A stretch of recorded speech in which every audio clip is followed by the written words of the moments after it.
Okay, so you were saying that your math specialist meets with just a certain percentage of students per grade level and not, sorry, go ahead.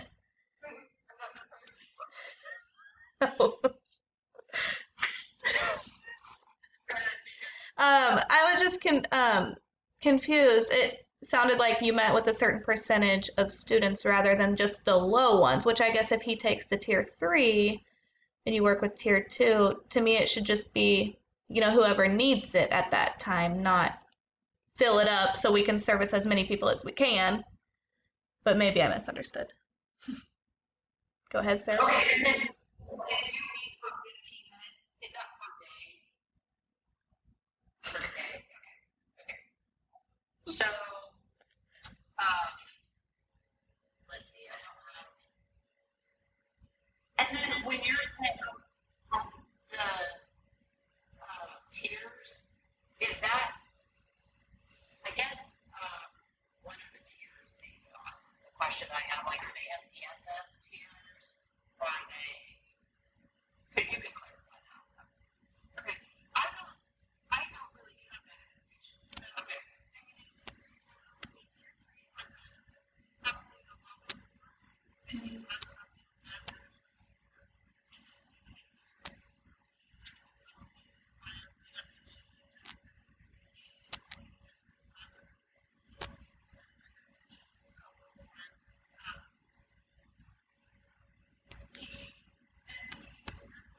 Yeah.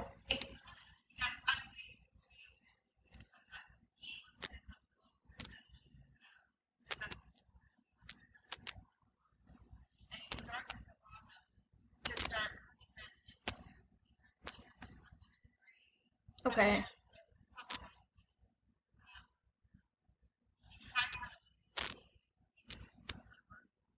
Okay.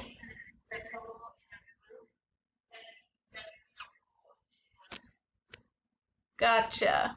Okay. Okay,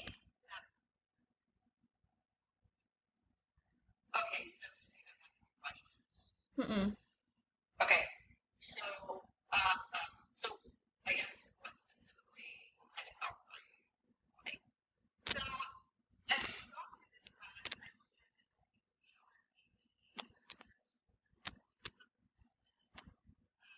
appointment out of the classroom, where you connected in those 15 minutes. And my question is, maybe sometimes to have it different way, students who are going to slower grades or scores to help them in a different way.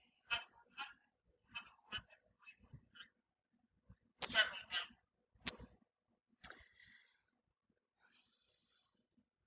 Go ahead, Sarah. Okay. Yeah, okay, so it looks like that, just to make sure I understand, like, kind of help that you're needing is just set up, well, you want to make sure that the interventions that you're doing right now are effective, and if not, what other type of assessment tools would be, correct? Okay. Okay. And you're also wondering, is 15 minutes enough for those low students as well as the time? Okay. Okay, so, let's see. Yeah, What's so we can go ahead. what's your desire? No, I was just gonna ask her what does she desire from the outcome? But... Is that the final thing? Yes. Well, we need to share as many ideas as possible. Okay. First of all, would you have specific ideas on what would help? Or answer her question? Well, I mean, if I was working with those lower tiered ones, I know your math specialist works with tier 3, but I was thinking with tier 2, you kind of need more time than 15 minutes a day because if you're pulling them out, that takes time in transition itself. And 15 minutes is not enough to get them sat down and started working on. You can't even hardly play a math game in that time. So one thing I would suggest is even if you could do 30 minutes, which I know that's hard because they need to be in their classroom also, but at my school, our title teachers and aides, they pull the students during like math time, for example. So they might miss the core instruction, but they're working on what they need to work on, so that way they can catch up to the rest of the kids and get on grade level. So it's not, I mean, it's not a big deal if it's a longer time because it's during math and they're getting what they need. So that is one thing I would start with, is just to have longer time. If that worked, I mean, it would be a scheduling nightmare, but you'd have to work with the teachers and get on the same page with that. That's where I'd start. Sarah, what do you think? Yeah, and maybe if you could maybe to elongate that time period, especially with just in math, maybe if you're, I don't know if you're actually in the right like that. Okay, so maybe if you were able to go during core instruction time, see what the teacher is doing at that point, and maybe pull for snack or in the room. I know maybe that sometimes with reading when we have some math or within the room, and then you're working on specific stuff where they're struggling within correlation with the current material. And then the teacher can do some progress monitoring, or even have you do some progress monitoring. You know, maybe after a week looking at the point that you missed, so you can actually see the progress. You know, just maybe interacting more with the teacher and tying it into exactly what they're doing in the same. Because I don't know, you know, sometimes it gets, I think, confusing with the students, especially if they're not tired or what they're doing. And you probably might that might make a little more sense and kind of get a good gauge if you're just actively progress monitoring with the teacher, so you can see. And sometimes even the teacher is doing that but not sharing the information with you. And I know as an instructional aide that and it's not on purpose necessarily, but it's really frustrating because I want to see progress, you know.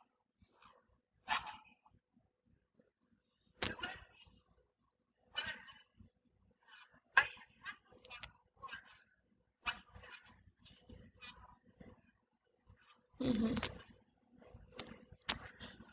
Yeah. Yeah.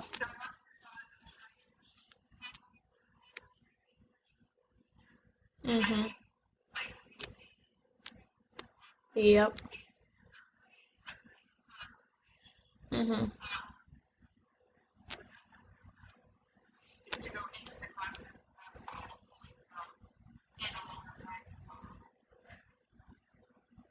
Okay. Yeah.